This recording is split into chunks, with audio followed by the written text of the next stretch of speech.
اهلا بيكم على قناة البورصاجي.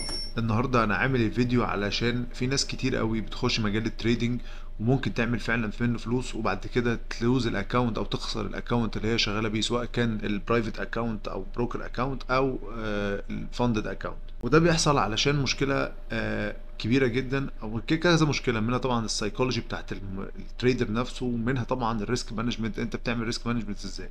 خليني النهارده اقول لك على استراتيجي تخليك تجرو الاكونت بتاعك وتكبر الاكونت بتاعك من غير ما تقعد كل شويه تعمل فلوس وتخسر فلوس وتلاقي نفسك بتخسر فلوس بس او المحصله زيرو.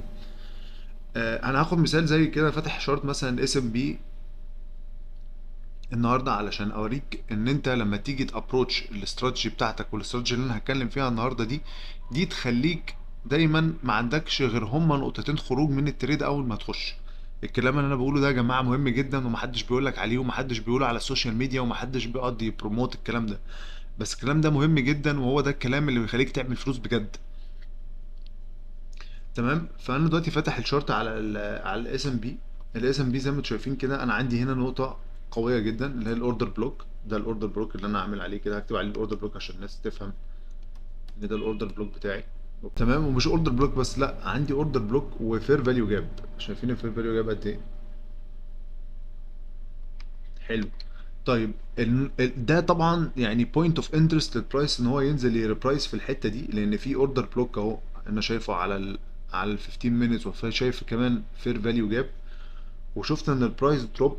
واول ما دروب عند الحته دي، بص النطره عامله ازاي، وصل لفين. الاستراتيجي بقى اللي انا عايز اتكلم عليها علشان تعرف تكبر الاكونت بتاعك وتعرف تعمل فعلا فلوس وما تقعدش كل شويه تخسر في التداول، ان انت لما تخش تريده زي دي، يعني انت شفت، حطيت السيت اب بتاعك، حطيت الاستراتيجي بتاعتك، شفت الاوردر بلوك فين، شفت انت عايز تخش من فين. التريده بتاعتك ما لغاش غير مخرجين.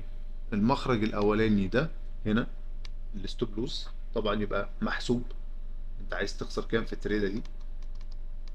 هكتب عليها هنا كده الستوب لوز بتاعتك. اوكي. تاني حاجة تيك بروفيت هنا.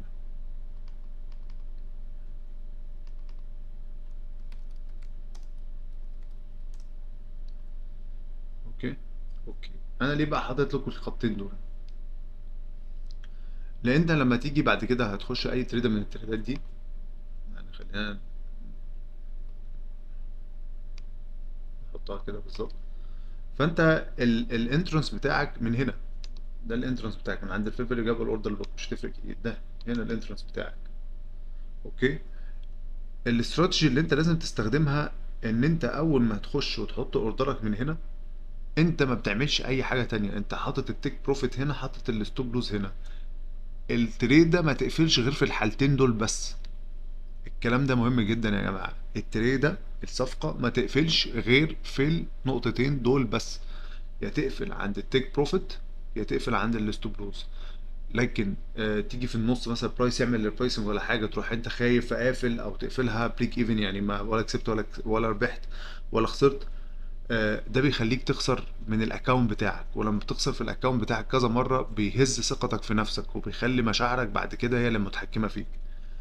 فالاستراتيجي اللي انا بتكلم عليها النهارده، وهي دي اللي لازم تطبقوها من هنا ورايح، انك اول ما تخش تريده ما عندكش غير هما مخرجين، واوعى تلعب فيهم، سيبها. طالما دخلت سيبها. شايفين البرايس ده لايف على فكره، اكونت على فكره ده، يعني ده لايف اوريدي، البرايس بيعمل كده. شايف البرايس طلع لغايه فين؟ خلاص هياخد التيك بروف، ممكن يروح نازل لي هنا تاني. هل ده يخليني اقفل التريده؟ لا.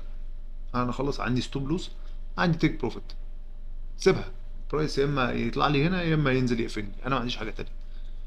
فالاستراتيجي سهله وبسيطه جدا، انك تحط واحده من الرولز او واحده من القواعد عندك في التداول.